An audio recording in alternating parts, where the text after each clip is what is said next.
dùn nílé tiwa. Gbọ̀ngàn rẹ̀ yóò gba orúkọ ayé ògbọ́ pẹ̀lú. Oore ọ̀fẹ́ ṣá ní gbẹ́kẹ̀lé mi. Jésù kú fún aráyé, ó kú fún mi pẹ̀lú. Oore ọ̀fẹ́ ṣá ní gbẹ́kẹ̀lé mi. Jésù kú fún aráyé, ó kú fún mi pẹ̀lú.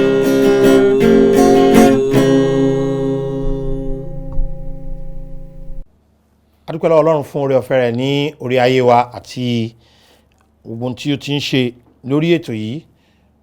Ẹ kúlé ẹ̀yin olùgbọ́ wa. Mo fẹ́ gbàgbọ́ pé ẹ ti mú bẹ́ẹ̀lì sí tòsí. Ìwé Jòhánù orí 3 ni mo ti fẹ́ bẹ̀rẹ̀ sí ka ọ̀pọ̀lọpọ̀ ẹsẹ̀ bíbélì ní òní. Ìwé Jòhánù orí 3.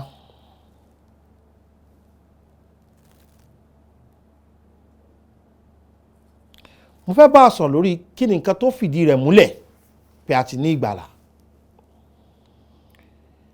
tàbí kí la ṣe tó fún wa ní ìgbàlà. Jòhánù orí 3 ẹsẹ̀ 36. John 3:36.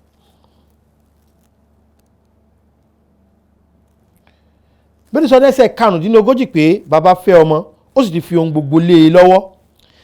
Ẹni tí ó bá gba ọmọ gbọ́, ó ní ìyè àìnípẹ̀kun.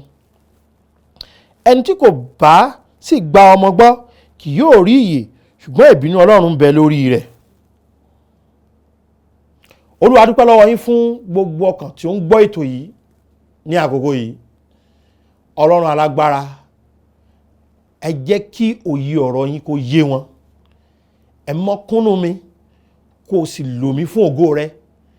Jẹ́ kí ayé wa kó yí padà, kí oore ọ̀fẹ́ Kristi kó sì kan ayé wa.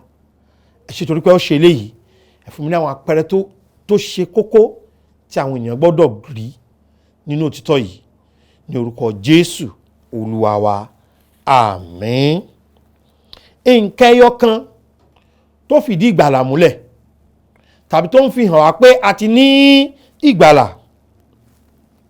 Ọ̀pọ̀lọpọ̀ ènìyàn tẹ́ bá béèrè ọ̀rọ̀ ìgbàlà lọ́wọ́ wọn, wọ́n á máa sọ àwọn kankan tí ó máa ń jẹ́ kéèyàn rò pé ẹlòmíì tó wà lẹ́gbẹ̀ẹ́ wọn kò tí ì ní ìgbàlà. Wọ́n lè ní áńgẹ́lì yọ sáwọn ló jẹ́ káwọn ní ìgbàlà. Tí mi ò bá ṣí nínú ìwé Iṣẹ́ àwọn Àpọ́stélì orí 10, áńgẹ́lì tó yọ sí Kọ̀lílíù kò wàásù ìrere fún un. Ṣé rí áńgẹ́lì tó yọjú sí Kọ̀lílíù, ó rán sí Pétérù ni. Ìpé tó bá ti lọ sí Jópa, tó bá ti lọ sí ọ̀dọ̀ Pétérù, Pétérù ó wá fi ọ̀nà ìgbàlà hàn. Pétérù ló wá fi ọ̀nà ìgbàlà hàn, kì í ṣe áńgẹ́lì ló fọ̀nà ìgbàlà hàn. Torí pé wíwàásù ìrere àti sísọ fẹ́yàn nípa ìgbàlà, ọwọ́ àwọn ènìyàn lọ́lọ́run fi sí, kì í ṣọwọ́ àwọn áńgẹ́lì. Ẹlòmíì ò ní òun mọ̀ lára òun pòun ti nígbàlà. Ìgbàlà kò dúró lórí ìmọ̀lára. Ayọ̀ ń kún nígbà tó ń di ẹni ìgbàlà, torí páyọ̀ rẹ kún kọ́ lójú òní ìgbàlà. Èmi tẹ̀mí mo lè fèdèfọ̀, ìfèdèfọ̀ kọ́ ló ń fi ẹni tó ní ìgbàlà hàn. Ẹlòmíì ò lè ní èmi mo jáfáfá sí nínú iṣẹ́ Ọlọ́run, jíjáfáfá sí nínú iṣẹ́ Ọlọ́run kọ́ ló fìdí ẹ̀ múlẹ̀ pé ó ní ìgbàlà. Ìgbàlà jẹ́ ohun tó jẹ́ pé nǹkan kan ló fìdí ẹ̀ múlẹ̀, ibi tí ìgbàgbọ́ wa wà. Ṣé tí ìgbàgbọ́ rẹ bá ti wà nínú ara rẹ, àti bára ṣe mọ̀ ọ́, àti tó ṣẹlẹ̀ sí ọ tàbí ìrírí, kì í ṣe ìgbàlànú. Ìgbàgbọ́ rẹ gbọ́dọ̀ dúró lórí ohun tí ọ̀rọ̀ Ọlọ́run sọ pé òun fúnni ní ìgbàlà ni. Ọkùnrin tó di ilé túbú nínú Iṣẹ́ àwọn Àpọ́stélì orí 16 yẹn, ó béèrè ìbéèrè. Nínú Iṣẹ́ àwọn Àpọ́stélì orí 16 ẹsẹ̀ 30, ó béèrè ìbéèrè níbẹ̀. arákùnrin yẹn nígbà tí Paul àti Sílà tí wọ́n ti bẹ̀rẹ̀ sí kọrin tí gbogbo ilẹ̀kùn lé túbú ti tú, bíbélì kọ́kọ́ ti ṣí sílẹ̀, bíbélì ti kọ́kọ́ sọ pé ó ti kọ́kọ́ fẹ́ para rẹ̀ kan tó sọ pé gbogbo aláwa ń bí mọ́ para rẹ̀ o. ẹsẹ̀ kọkàndínlọ́gbọ̀n wá sọ pé nígbà tí ó sì ti béèrè iná, ó bẹ́ sínú ilé, ó ń wárìrì, ó gbólẹ̀ níwájú àwọn Pọ́ọ̀lù òun Sílà. Ìwárìrì kan ló fún nígbàlà, kódà nígbà tó fi ń wárìrì yìí kò tí ì nígbàlà. tọ́lọ́pọ̀lọpọ̀ èèyàn wọ́n máa ń rò pé bóyá ìwárìrì àwọn ló sọ àwọn dẹni ìgbàlà. Ìwárìrì ò sọ ọ́ dẹni ìgbàlà o. Ó wárìrì, ó gbọ̀n, ó ṣe ló wá ṣẹ̀ṣẹ̀ wá béèrè ní ẹsẹ̀ ọgbọ̀n pé ó sì mú wọn jáde, ó ní alàgbà, kí ni kí èmi kí ó ṣe kí n lè là? Alàgbà, kí ni kí èmi kí ó ṣe kí n lè ṣe kí n lè là? Paul àpòsólì wá fún pé gba Jésù Kristi Olúwa gbọ́. Ẹ ṣàkíyèsí pé kò sọ fún pé gbàgbọ́ lásán. Ó ní kó gba Jésù Kristi Olúwa gbọ́, ó ní a ó sì gbà ọ́ là, ìwọ àti àwọn ará ilé rẹ pẹ̀lú. Bẹ́ẹ̀ ni wá sọ pé wọ́n sì sọ̀rọ̀ Olúwa fún un àti fún gbogbo àwọn ará ilé rẹ̀. Kì í ṣe òun nìkan, wọ́n sọ̀rọ̀ Olúwa fún gbogbo àwọn ará ilé rẹ̀. Ó sì mú wọn ní wákàtí náà lí òru, ó wẹ ọgbẹ́ wọn, a sì baptisi rẹ̀ àti gbogbo àwọn ènìyàn rẹ̀ lójú kan náà. Nígbà tí gbogbo wọn gbọ́ ọ̀rọ̀ Ọlọ́run ni wọ́n di ẹni ìgbàlà. Nígbà tí wọ́n á di ẹni ìgbàlà yẹn, gbogbo ìwárìrì yẹn kọ́. Ìwárìrì àkọ́kọ́, ó kàn wárìrì ni pé ní tó ṣẹlẹ̀ lójú ó wárìrì. Ìgbọ́n tó jẹ́ ó ní ìgbàlà òun ni pé ó gbàgbọ́ nínú Jésù Kristi, torí pé ó béèrè pé kí ló wọ́n ṣe tóun fi nígbàlà. Ìwé Jòhánù orí 3 ẹsẹ̀ 22 ó tún fìdí ẹ̀ múlẹ̀. Kí ni nǹkan ẹyọ kan ṣoṣo tó fìdí ìgbàlà níní múlẹ̀? Mo ní kì í ṣe ẹ̀sìn wa, kì í ṣe bí a ṣe mọ nǹkan kan lára. N tó fìdí ẹ̀ múlẹ̀ òun ni ìgbàgbọ́ wa. Ìgbàgbọ́ wa nínú Jésù Kristi. Jẹ́ kí wọ́n ṣàlàyé nǹkan kan fún wọn pé ìgbàgbọ́ kọ́ lolùgbàlà, Jésù lolùgbàlà. Ìgbàgbọ́ kọ́ ló kú, Jésù ló kú. Ìgbàgbọ́ kọ́ la sìn, Jésù la sìn. Ìgbàgbọ́ kọ́ ló jí dìde, Jésù la pa tá a sìn tó jí dìde níjọ́ kẹta, kì í ṣe ènìyàn. Kí ni nǹkan ẹyọ kan tó fi dí ìgbàlà múlẹ̀? Ìgbàgbọ́ nínú Jésù Kristi. Ẹ yóò ṣàkíyèsí pé ọ̀rọ̀ Ọlọ́run ó sọ ní ọ̀pọ̀lọpọ̀ gbà. Tó bá ti sọ̀rọ̀ nípa ìgbàgbọ́, ó máa fi ibi tí ìgbàgbọ́ yẹn gbọ́dọ̀ wọ̀ lọ. Ibi tá a gbọ́dọ̀ so ìgbàgbọ́ wa mọ́ ó ṣe pàtàkì. Kì í kàn ṣe pé a kàn nígbàgbọ́, mo nígbàgbọ́. Ó kàn nígbàgbọ́. Jòhánù orí 3 ẹsẹ̀ 22 yẹn ó ní ẹni tí ó bá gbà á gbọ́, a kò ní dá a lẹ́jọ́. Ṣé ní Ọlọ́run mọ̀ọ́mọ̀ pín gbogbo àwọn tó wà láyé sí méjì ni? Àwọn tá ó dá lẹ́jọ́ àtàwọn tá ò ní dá lẹ́jọ́. Nǹkan ẹyọ kan ló sì yà wọ́n nípa ìgbàgbọ́ nínú Jésù. Ó ní ẹni tó bá gbà á gbọ́, a kò ní dá lẹ́jọ́, ṣùgbọ́n a ti dá ẹni tí kò gbà á gbọ́ lẹ́jọ́ náà. Kò sọ̀rọ̀ pé pásọ̀ ajínrere ẹni jẹ́ ní ẹmọ̀ọ́mọ̀ ń dá mi lẹ́jọ́ ni. Wò a ti dá lẹ́jọ́ tó bá gba Jésù gbọ́. Kí ni ìdí tá a fi dá lẹ́jọ́? Nítorí pé o kò gbọ́ orúkọ ọmọ bíbí kan ṣoṣo tí Ọlọ́run gbọ́. Tó o bá ti gbọ́ ọmọ bíbí kan ṣoṣo Ọlọ́run gbọ́, Bíbélì wípé a ti ṣe kí ni o, a ti dá ọ lẹ́jọ́. Èèyàn méjì la pín gbogbo ayé sí. Àwọn tá a dá lẹ́jọ́ àtàwọn tá ò ṣe kí ni, tá ò ní dá lẹ́jọ́.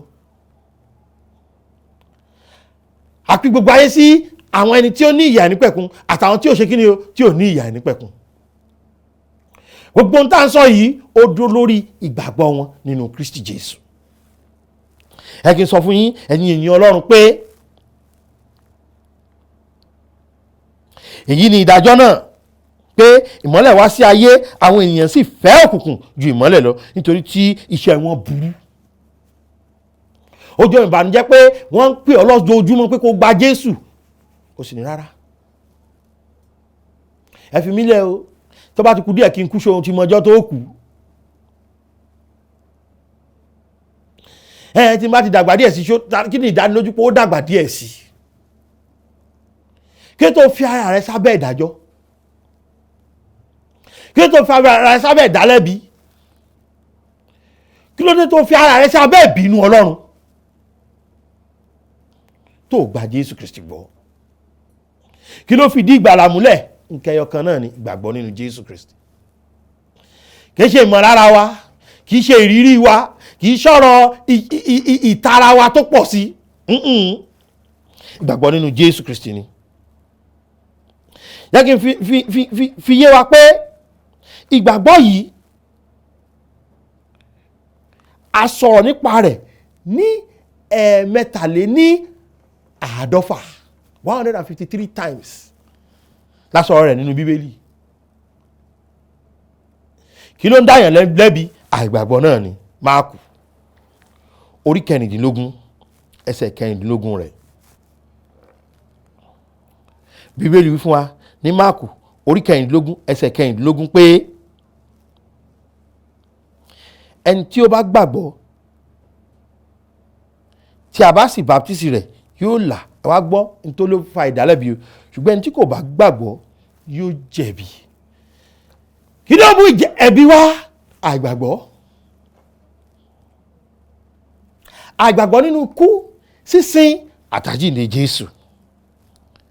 Ẹ wá ń béèrè pé bó ní ṣe gbàgbọ́? Bíbélì wípé inú ìwé Róòmù orí 10 kí n kà láti ẹsẹ̀ 14 láti ẹsẹ̀ 13. Ìwé Róòmù orí 10 kí n kà láti ẹsẹ̀ 13 kó lè yé wa. Bẹ́ẹ̀ni nítorí ẹni tí ó bá pe orúkọ Olúwa li a ó gbàlà. Ǹjẹ́ wọ́n á ti ṣe képe ẹni tí wọn kò gbàgbọ́? In tí ó mú yàn képe orúkọ Olúwa ni kí ni o? Ìgbàgbọ́ nínú rẹ̀. Ṣùgbọ́n bó ni wọ́n ṣe wá képe ẹni tí wọn ò gbàgbọ́ nínú rẹ̀? Wọ́n á sì ti ṣe gba ẹni tí wọn kò gbúrò rẹ̀ gbọ́. Bó wọ́n ṣe mọ̀ nípa ẹni tí wọ́n fẹ́ gbàgbọ́ yìí? Wọ́n á sì ti ṣe gbọ́ láìsí oníwàásù. Wọ́n ní láti gbúrò ohun tọ̀hún kí wọ́n lè gbàgbọ́, kí wọ́n lè ké pe orúkọ Olúwa. Nígbà tí wọ́n bá ti gbúrò ohun tọ̀hún tí wọ́n gbọ́ ohun tọ̀hún gbọ́, wọ́n wá ṣe kí ni o? Wọ́n wá ké pe orúkọ Olúwa. Nígbà tí wọ́n bá ké pe orúkọ Olúwa yẹn, kí ni wọ́n di o? Wọ́n wá di ẹni ìgbàlà. Kí wá ní nǹkan ọ̀hún tó jẹ́ kí wọ́n di ẹni ìgbàlà? Ìgbàgbọ́ ni. Bó wọ́n ṣe gbọ́ nípasẹ̀ oníwàásù. Bí wọ́n sọ ní ẹsẹ̀ 15 pé wọ́n á sì ti ṣe wàásù bí kò ṣe pé àrán wọn. Gẹ́gẹ́ bí a ti kọ pé ẹsẹ̀ àwọn tí ń wàásù ìrere àlàáfíà ti dára tó àwọn tí ń wàásù ìyìn ayọ̀ ohun rere. Bí wọ́n sọ ní ẹsẹ̀ 16 pé ṣùgbọ́n kì í ṣe gbogbo wọn ni yóò gbọ́ ti ìyìn rere. Nítorí Àìsáyà wípé Olúwa ta ni ó gba ìyìn wa gbọ́? Ó jọ ìbànújẹ́ pé bí ẹ ṣe ń gbọ́ nípa ìyìn rere yìí, àwọn kan ń ké láàárọ̀ ní ìdájí ládùúgbò yín, ò tí gba Jésù yẹn náà. Ó ń wò wá ní mọ̀ọ́mọ̀ọ́ràn níjọ́ mẹ́jọ, ó ń gbọ́ wá lórí ètò yìí ní gbogbo ọjọ́ mẹ́jọ, ó sì ti gba Jésù yẹn náà. Ó sì tún sọ pé iṣẹ́ rere mi ni ó mú mi dọ́run. Jẹ́ kí n fi hàn pé ǹjẹ́ nípa gbígbọ́ ni ìgbàgbọ́ ti wá àti gbígbọ́ nípa ọ̀rọ̀ Ọlọ́run. So oníwàásù yóò wá, yóò sọ̀rọ̀ Ọlọ́run, yóò jẹ́ kí wọ́n gbọ́ nípa ta ni o? Jésù. Wọ́n wá ṣe kí ni o? Wọ́n wá gbàgbọ́. Ẹni tó bá sì gbàgbọ́ bẹ́ẹ̀ sọ pé ó ní kí ni o? Ìyè àìnípẹ̀kun. Jẹ́ kí n sọ fún ọ pé kí ni ìgbàgbọ́? Ìwé Hébérù ló fìdí ìgbàgbọ́ múlẹ̀. Hébérù orí 11 ẹsẹ̀ 1. Wọ́n wá kẹ́ orí 12 náà ẹsẹ̀ 2. Wọ́n wá fi yé wa nǹkan méjì kan, wọ́n sì máa lọ. Bẹ́ẹ̀ni sọ fún wa ní Hébérù orí 11 ẹsẹ̀ 1 pé ǹjẹ́ ìgbàgbọ́ ni ìdánilójú ohun tí à ń retí, ìjẹ́rìí ohun tí a kò ṣe kí ni a kò rí. Kí ni ìgbàgbọ́? Ẹsẹ̀ 2 orí 12 wá wípé kí a sì máa wo Jésù olùpilẹ̀ṣẹ̀ àtàláṣepé ìgbàgbọ́ wa. Ìdánilójú ohun tá à ń retí, ìjẹ́rìí ohun tá ò rí. Ìgbàgbọ́ kìí ṣe ń téèyàn lè fojú rí. Ìjẹ́mi àti ẹ ti fojú rí Jésù rí lójúkorojú. gbọ́n bẹ́ẹ̀lì sọ pé níjọ́ kan á rí níta pé ní kí ni o ìgbàgbọ́ nù. ṣùgbọ́n kí ni ìgbàgbọ́ kì í ṣe òun ni mo fẹ́ ká kọ́kọ́ mọ̀. ọ̀pọ̀lọpọ̀ èèyàn ló máa ń ronú nípa Jésù yìí ṣùgbọ́n wọn ò bá gbọ́. òun gbọ́ nípa rẹ̀ ó mọ̀ ìtàn rẹ̀ gbogbo ìtàn yẹn ló lè sọ lẹ́yọ kọ̀ọ̀kan ó tún láwọn àdàlù tiẹ̀ náà tó ń fi kún ó ní àdàlù tiẹ̀ tó yọ kúrò ó ti ní àwọn àgbékalẹ̀ tiẹ̀ bó ṣe wù ọ́ nípa Jésù nítorí pé gbogbo ohun tí Jésù túmọ̀ sí ọ nǹkan kìíní tí mo fẹ́ ká mọ̀ ni ìgbàgbọ́ kì í ṣe pé Jésù jẹ́ ẹnìkan tó wà nínú ìtàn aráyé kì í kàn ṣe pé Jésù kàn jẹ́ alágbára kan kì í kàn ṣe pé Jésù kàn jẹ́ oníṣẹ́ ìyanu kan kì í kàn ṣe pé Jésù kàn jẹ́ ènìyàn ńlá kan kì í kàn ṣe pé Jésù kàn jẹ́ ènìyàn dáadáa kan ohun tí Jésù jẹ́ tó ṣe pàtàkì jù tó gbọ́dọ̀ mọ̀ ni pé Jésù ni olùgbàlà Jésù ló lè gbà ọ́ là kúrò nínú ìbínú Ọlọ́run tó ń bọ̀ tí o bá ti mọ̀ Jésù yìí ajẹ́pọ̀ ò tí gbàgbọ́ tó o bá ti gbà pé nítorí rẹ ni Jésù ṣe kú ajẹ́pọ̀ ò tí gbàgbọ́ kọ́ ló ní ìmọ̀ ìtàn ló ní history nìkan ló wà nínú rẹ ẹni tó bá gba Jésù gbọ́ ló ní iyè nǹkan ẹyọkan tó fi díẹ̀ múlẹ̀ pé èèyàn nígbàlà nìyẹn ìgbàgbọ́ nínú Jésù Kristi àìgbà Jésù gbọ́ nípa alágbára kan nínú tàn ni ó kàdà bí ìkanú àwọn èèyàn tó ti kọjá lọ ni bí ó kàdà bí Nelson Mandela ni Jésù ìṣẹ́gbẹ́ Nelson Mandela ní gbogbo ọ̀nà èèyàn ńlá ní Nelson Mandela Jésù ju ènìyàn ńlá lọ torí pé olùgbàlà ni Jésù akọni ni ó ṣe báyìí ó ju gbogbo àwọn ọ̀jọ̀gbọ́n sáyẹ́ǹsì lọ.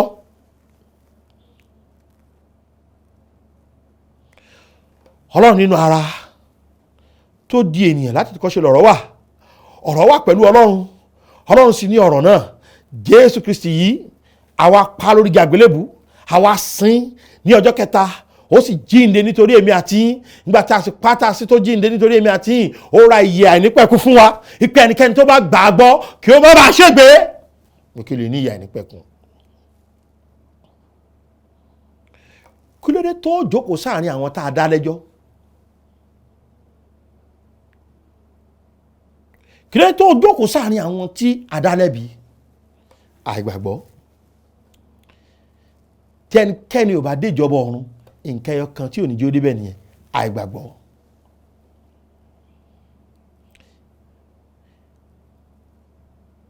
Bóò ni ìgbàgbọ́ ṣe máa wá?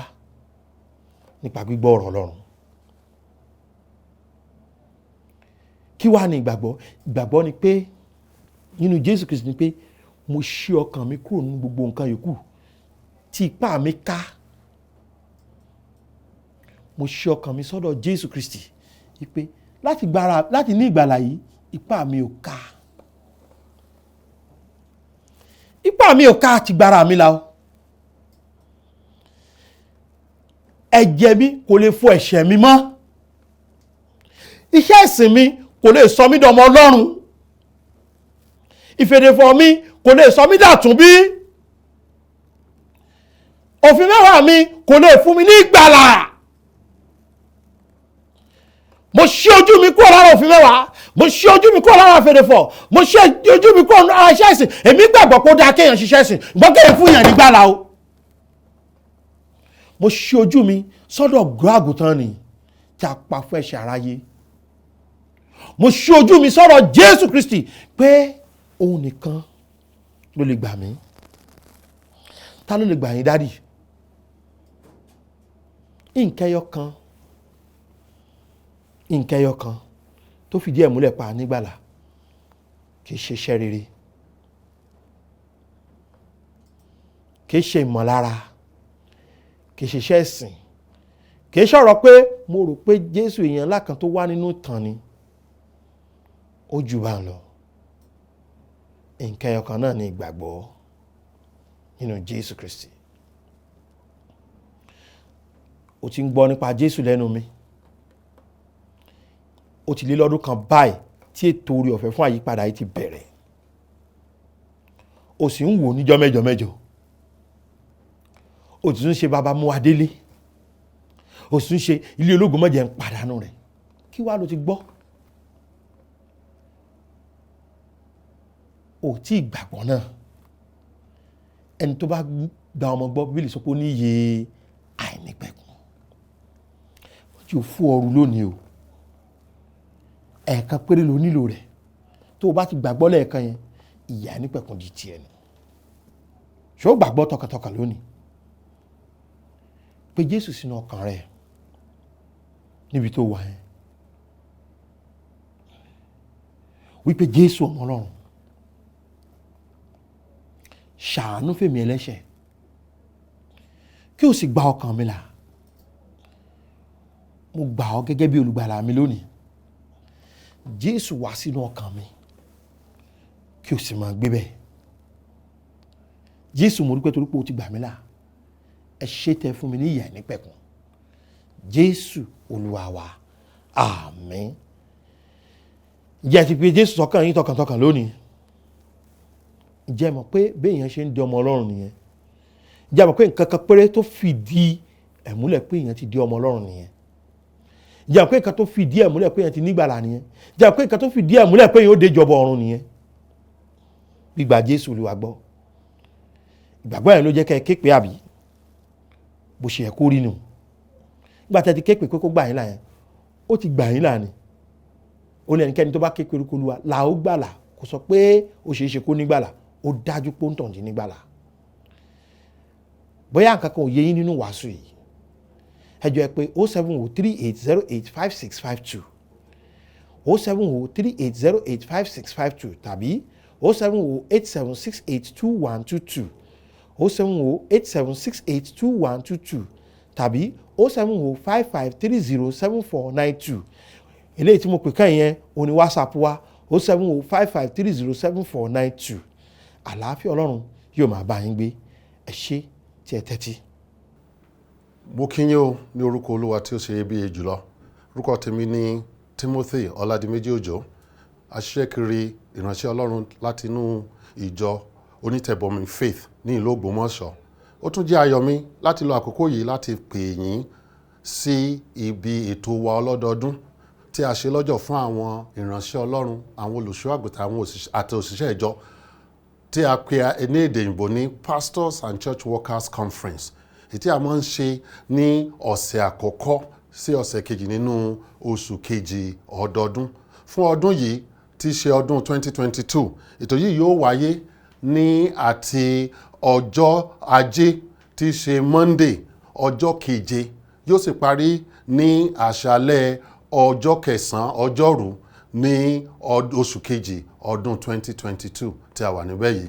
Ó jẹ́ àkókò tí Ọlọ́run máa ń lò láti bùkún àwọn ìránṣẹ́ rẹ̀. Ó jẹ́ àkókò tí Ọlọ́run máa ń lò láti ru àwọn òṣìṣẹ́ rẹ̀ sókè. Ó jẹ́ àkókò tí Ọlọ́run máa ń lò láti tún tẹ iṣẹ́ Ọlọ́run síwájú nínú ayé wa. A ní ọ̀pọ̀lọpọ̀ àwọn ìránṣẹ́ Ọlọ́run tí ó wá láti ìlú Amẹ́ríkà àti láti orílẹ̀-èdè Nàìjíríà àti láti orílẹ̀-èdè, à ń retí àwọn ìránṣẹ́ Ọlọ́run ká láti orílẹ̀-èdè Ghana tí wọ́n bá wa pé ní ọjọ́ mẹ́ta yìí tí í ṣe ọjọ́ Ajé ọjọ́ keje sí ọjọ́rú ọjọ́ kẹsàn-án oṣù kejì ọdún 2022, Monday February the 7th to Wednesday February the 9th 2022.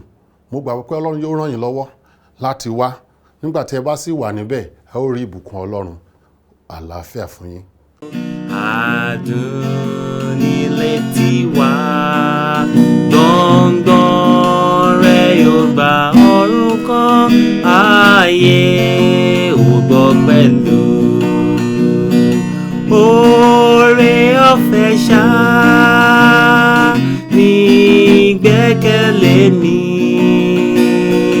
Jésù kú fún aráyé, ó kú fún mi pẹ̀lú.